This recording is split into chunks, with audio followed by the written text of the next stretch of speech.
ফাঁসির ব্যবস্থা আইনে আছে, সেই আইন বলে নির্ভয়া কাণ্ডে যারা অপরাধী তাদের 4 জনের ফাঁসি হয়েছে। কলকাতার বুকে আরেকটা ধর্ষণ খুনের অপরাধী ধনঞ্জয়, তার ফাঁসি হয়েছে। ভারতবর্ষে বহু জায়গায় ফাঁসি হয়েছে। ফাঁসির জন্য নতুন করে 10 দিনের মধ্যে বিল আনার দরকার। হঠাৎ করে মুখ্যমন্ত্রী এই জন্যই চেগে উঠল, বাংলার মানুষের কাছে আরেকটা ধোঁকা দেওয়ার অস্ত্র পেয়ে গেল যে দেখো আমি কত কড়া, আমি ফাঁসির বিল আনছি, পার্লামেন্টে দেখো কোনো ফাঁসির বিল পাস হলো না, আমার তো কিছু করার নাই।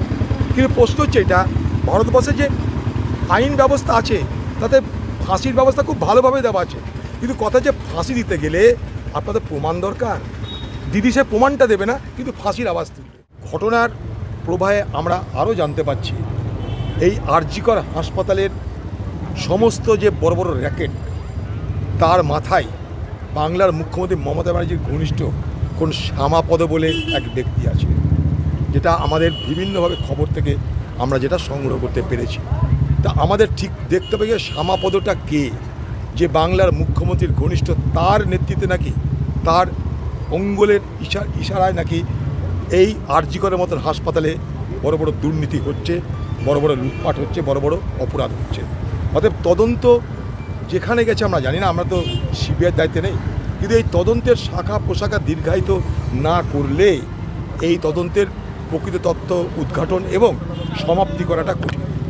বাংলার মুখ্যমন্ত্রী যদি মনে করে সিবিআই তদন্ত কোথাও কম হচ্ছে, কোথাও ভুল হচ্ছে, কোথাও বিপথে যাচ্ছে, তো রাজ্য সরকারের তো দায়িত্ব তার সিআইডি দিয়ে, তার পুলিশ দিয়ে আরও বেশি তথ্য, আরও বেশি অপরাধীদের নাম তারা যেগুলো সংগ্রহ করতে পেরেছে সেগুলো সিবিআইতে তুলে দেওয়া। কিন্তু রাজ্য সরকার তারা সিবিআইতে তুলে দিচ্ছে না, কারণ তাদের কোনো বাধা নেই।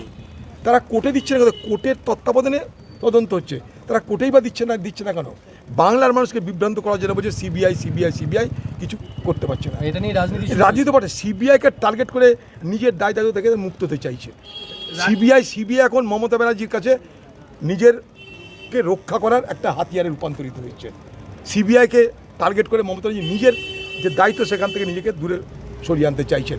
কিন্তু বাংলার মুখ্যমন্ত্রীকে বলতে চাই, সিবিআইকে যদি সিবিআইয়ের কোনো জায়গায় কোনো গাফিলতি হয়, পশ্চিমবঙ্গের পুলিশ তো হাইকোর্টেও যাচ্ছে, সুপ্রিম কোর্টেও যাচ্ছে, সিবিআই কোথাও গাফিলতি হলে সেখানে তো পশ্চিমবঙ্গ পুলিশের বা পশ্চিমবঙ্গ সরকারের দায়িত্ব যে সিবিআই এই জায়গায় গাফিলতি করছে, কোর্ট আপনারা এখানে হস্তক্ষেপ করুন, আমাদের কাছে এই তথ্য এসছে, কোর্ট আপনারা হস্তক্ষেপ করুন। যদি সদিচ্ছা থাকতো তাহলে এটাই হতো, কিন্তু সদিচ্ছা না। এই সরকার নিজে চাইছে সমস্ত অপরাধীকে রক্ষা করে সরকারের ভাবমূর্তিকে বাঁচাও।